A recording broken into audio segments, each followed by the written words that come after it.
টানা ষষ্ঠ দিনের মতো ইরানে হামলা অব্যাহত রেখেছে ইসরায়েল ও যুক্তরাষ্ট্র। এই যৌথ হামলায় ইরানে প্রাণহানি দাঁড়িয়েছে 1047 জনে, আহত হয়েছে প্রায় 6000 মানুষ। জবাবে ইসরায়েল সহ মধ্যপ্রাচ্যের পাল্টা হামলা অব্যাহত রেখেছে ইরান। ইসরায়েলের তেল আবিব ও জেরুজালেম জুড়ে রাতভর ক্ষেপণাস্ত্র হামলা চলছে। এবার ইসরায়েলের ডিমোনা পারমাণবিক কেন্দ্রে হামলার হুমকি দিয়েছে ইরানের IRGC। আরও একটি নির্ঘুম রাত পার করল তেহরানের বাসিন্দারা। শহরটিতে রাতভর যৌথ হামলা চালিয়েছে ইসরায়েল ও যুক্তরাষ্ট্র।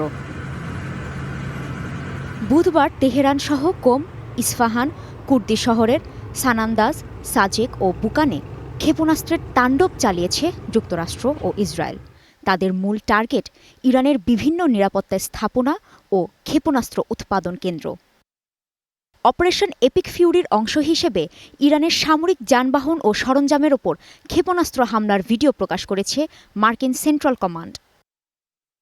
টানা 5 দিনের হামলায় ইরানের বহু স্থাপনা, শিক্ষা প্রতিষ্ঠান, হাসপাতাল পরিণত হয়েছে ধ্বংসস্তূপে। মানচিত্র থেকে নিশ্চিহ্ন হয়ে গেছে মিনাবের বালিকা বিদ্যালয়। শনিবার থেকে শুরু হওয়া ইসরায়েল ও যুক্তরাষ্ট্রের যৌথ হামলায় ইরান জুড়ে প্রাণ হারিয়েছে হাজার হাজার মানুষ, আহত হয়েছে কয়েক হাজার মানুষ। আল জাজিরার তথ্যমতে শুধু তেহরানেই 300 শিশু কিশোর হাসপাতালে ভর্তি রয়েছে। এদিকে বৈরুতে রাতভর হামলার পর দক্ষিণ লেবাননে অভিযান শুরু করেছে ইসরায়েল। এই সংক্রান্ত একটি ভিডিও প্রকাশ করেছে তেল আবিব। পাল্টা হামলা অব্যাহত রেখেছে হিজবুল্লাহ। মধ্যপ্রাচ্য জুড়ে পাল্টা হামলা অব্যাহত রেখেছে ইরানও। ইসরায়েলের জেরুজালেম ও তেল আবিব জুড়ে রাতভর হামলা হয়েছে।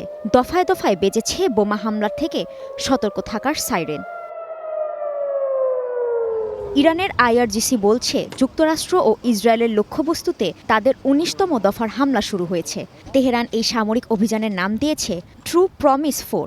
সেই সাথে ইসরায়েলের ডিমানো পারমাণবিক কেন্দ্রে হামলার হুমকিও দিয়েছে তেহরান। কাজী শাহরিন, স্টার নিউজ।